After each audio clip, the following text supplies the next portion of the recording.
I did not expect this. I thought it was going to be a little cooler.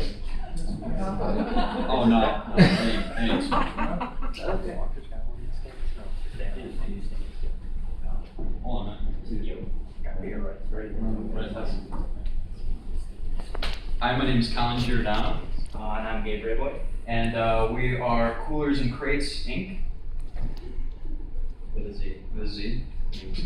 So this is our outline of topics. We're going to be giving the purpose, the comparison to other coolers, mostly the regular coolers without pallets, then the design process, materials, tools, creation process, problems, modifications, costs, and the acknowledgements, conclusion, and questions.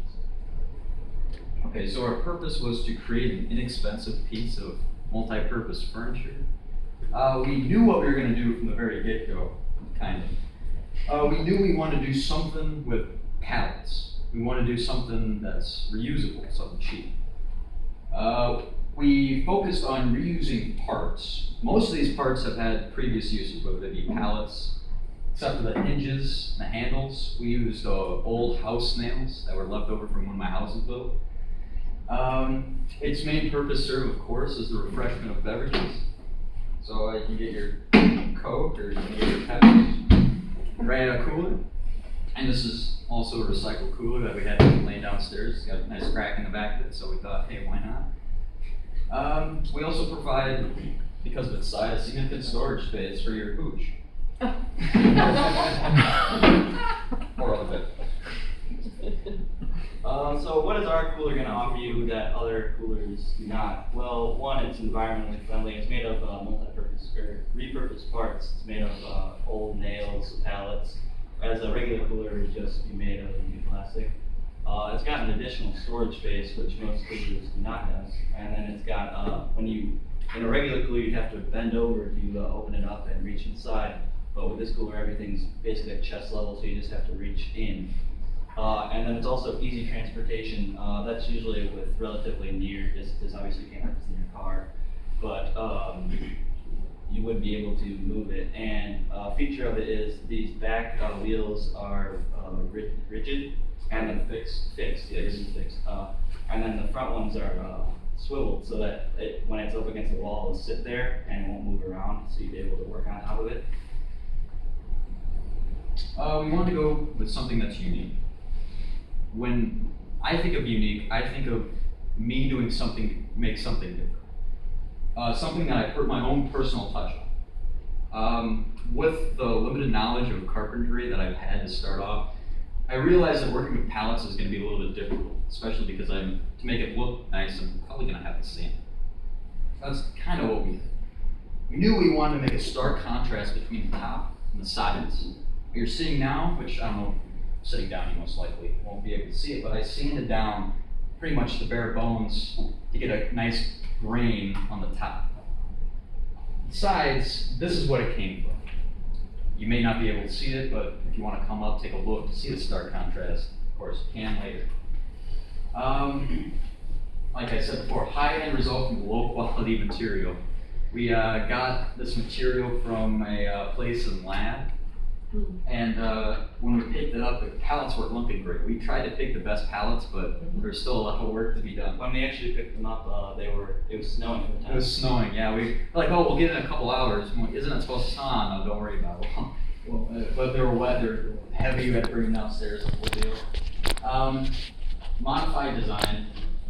Our original design cost a lot more wood. We picked up, what did you say, 7 or 8 pallets total from various locations. We only ended up using about 4. This is about 4 pallets, a little bit more. Our original design had us, like I said, using a lot more wood. We had the legs fitted on the outside, the supports on the outside, with the sides being nailed together, the structure being more internal. Decided that wasn't the best idea, especially since we're going to be having heavier items on the inside and the cooler. So we decided to alter our design. That also makes it, in the long run, easier to manufacture later. And on the initial design, we also had like an open rectangular space with like a wine rack inside of it for more elegance, really, instead of just We had a cabinet. We were originally gonna do stained glass as a cabinet. We were gonna open that up, and that was going to be your storage space. However, we didn't want you bending down, opening it up, reaching all the way back into this 3-foot cooler that's 3 feet deep. Thought it would be easier just to do a lid coming up. So the materials we use to make this product, we have repurposed pallets, repurposed nails. We also used a repurposed cooler. We had drywall screws, handles, hinges, casters, and then finally a clear coat that was put on at the end. Decided a clear coat because we really wanted to see the wear or the age of the wood, what it looked like before. We wanted a little bit of that to shine through, especially when you're looking up at this top. And then some of the tools we used. We used a reciprocating saw or a sawzall. To remove the pallets from there as a whole into individual pieces. We had a chop saw, a belt sander, a palm sander, power drill, and a nail gun. We also used a jigsaw, and if I can mention with the palm sander and the belt sander, I used 3 different grits on the belt sander to get it down, and with the palm sander I used another 3 finer grits. It took probably about 8 hours of sanding just to get these top boards the way they look, and I think they look just fine. So this is how we built it. First, we began by taking apart the pallet wood. That took a long time because the reciprocating saw had some troubles cutting through the nails. We used a cobalt tip that was specifically used to cut through screws and metal and stuff like that. That doled out real quick. We probably got 2 pallets out of the way with each blade. So we ended up just cutting our losses, trying to get as much usable board out of what we could by just hammering a crowbar in and breaking it up. And what didn't split we used. Next, we made the top and bottom frames, and then we attached them with the legs on the inside, as shown on our picture, the legs on the inside. And then finally, the bottom frame was put on, pallets were put across so that the cooler can sit on top of it. Second part of the creation process, we attached the bottom frame using the 8-inch or the 2 by 1/2 inch screws. Yep. And then the next part, we screwed the nailing boards into the top frame, so like the inner pieces you see here. And then we placed the cooler inside, and we finally nailed the siding on. The problem that we got to with those nailers, we had to put something here so we could have the surface come to and meet something. So we learned about nailers and how to rig them so that we can have a flat surface and they're stable. They're not going anywhere because it's nailed to something. Then we attached the non-movable counterpart, so basically everything but the hatch. Then we created the hatch and attached it, applied the stain, and then from the bottom up we attached the wheels, leg covers, and the handles. We talked a little bit before about the bolts of the original design.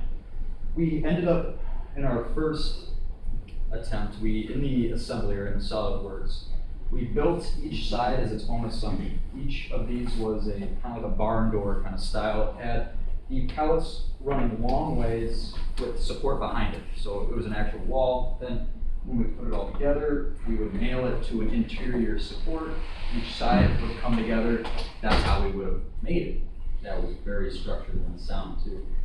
So we ended up going with what I remember from in high school. I was in stage crew. We built platforms relatively the same way as we did with this. We knew that since they were able to support multiple people, they would most likely be able to support a cooler plus the stoker space. Disassembling pallets, as we said before, was a little bit of difficulty trying to find pallets that didn't split or that were just thick enough. There's multiple types of pallets, even though there is regulation. You either get it in a 1/2 inch or 3/4 inch thickness. They usually come in, what was it? They're 40 inches long, and usually on the outside you have one that's about 5 inches, and then the inside pallets are about 3 inches. So we had a little bit of play with what kind of pallets we could put on our build. So if we were to do this project again, some of the modifications we would do is we'd include that wine rack we were talking about before right here instead of this storage space. But maybe also include the hatch on top so you could have the storage space and the wine rack in front. And then maybe for the countertop we'd have a butcher's block. It's really for aesthetic and also cutting purposes. And then a bottle opener, you know, for you gotta have a bottle opener if you're gonna have bottles. This is the cost of our materials. Obviously the pallet wood was free, as was the cooler, and part of the nails, some of the nails, like some of the nail gun, we had to purchase new ones. And it would end up being $42.70. And then on the right is our percent of total cost per part. So everything that you see here, all the wood was free, but like all the amenities we added to it was what cost the money. What was the money?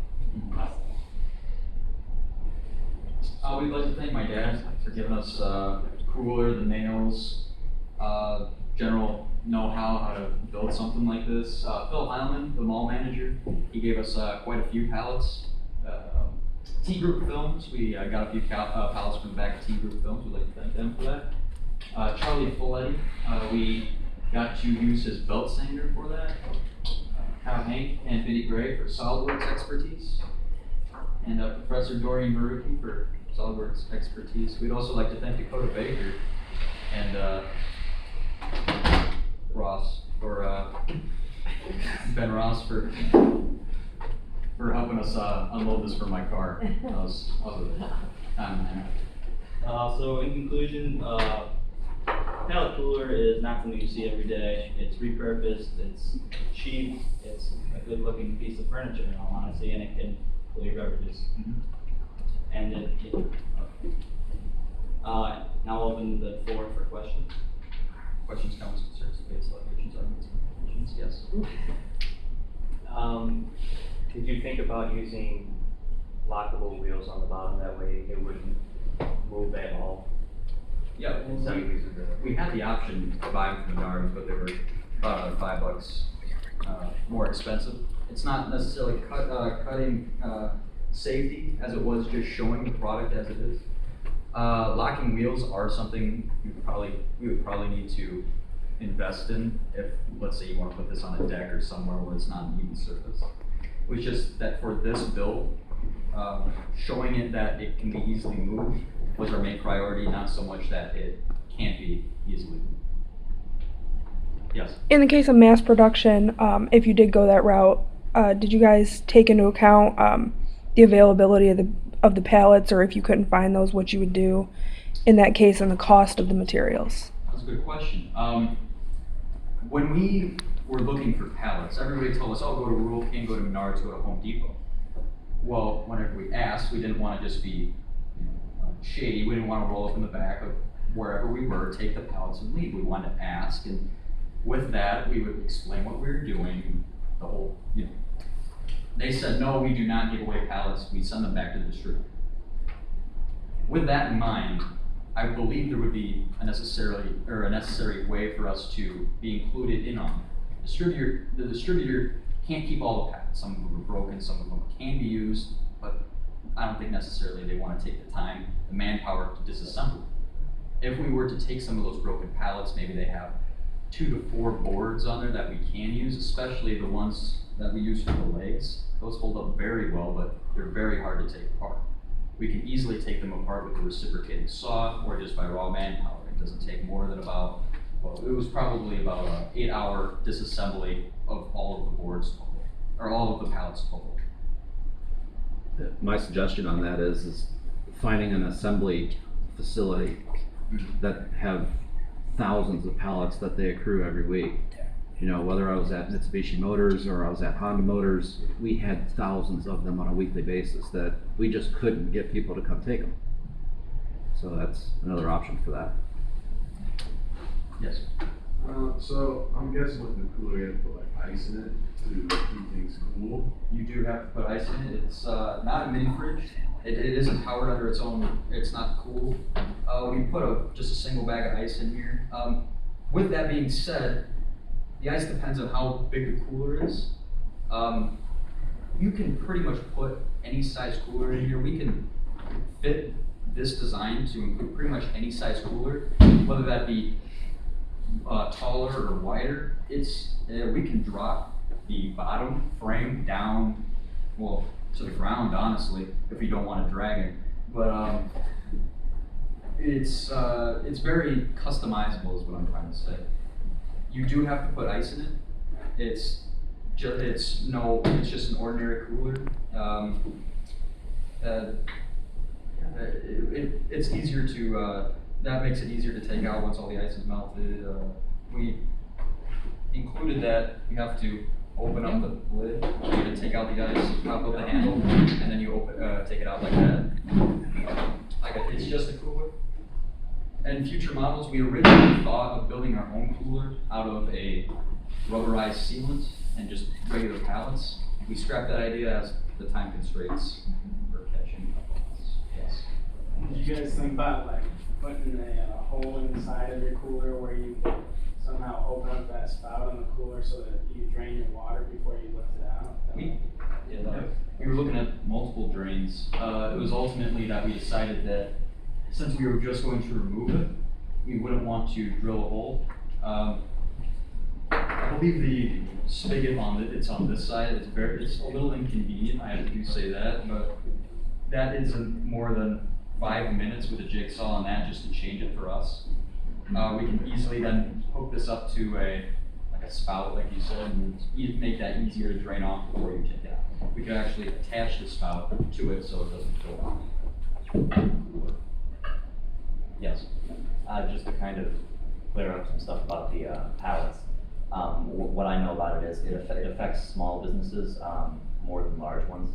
Like the gentleman over there said, if you were to go to a larger company, I think that they would be far more receptive than a smaller business.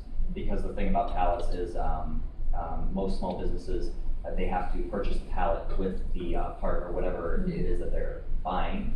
That's going to be on the pallet. And they then sell those pallets, back to the person that they bought it from, as long as it's not damaged, in order to, recoup some of that loss. And so, a small business, losing out on, 10 or 15 pallets, that could be a big chunk of their profits, going out the window. Whereas a larger business, they do tens of thousands of pallets every day. They're not going to miss, $30 worth of wood. So you might have more luck, the larger places they could go in order to do that. Because I know there was actually, I don't know why, but apparently pallets are even valuable enough to steal. There was a gentleman who went to my dad's store with a semi-truck, drove it in the back of the store, and stole about $300 worth of pallets. Yeah. So there's specific people around the area that recycle pallets. They make them, they recycle them, and they fix them. There's about 3 of them in Streeter. There's 2 over here in the Peru area. Those are the best guys to actually get a hold of if you decide to do this next semester. If you have to redesign gives it, them away too. if you have to redesign it, you just have to get a hold of the right people. Businesses, they have them all the time.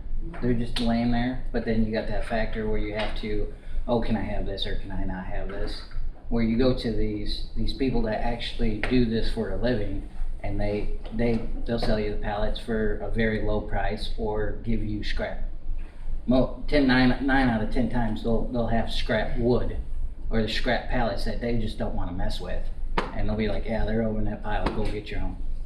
So it's just an idea. Did you have a question? Yeah, if you went into production with this, for example, then would the person probably buy the cooler, with the pallet, or, because I'm just thinking about, is there a standard size for most, as far as fitting them in, would they just be able to buy, would they have to just buy this particular brand, or, would you provide it, or what?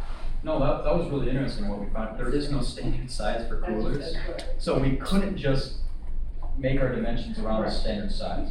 So we had to have something to refer to.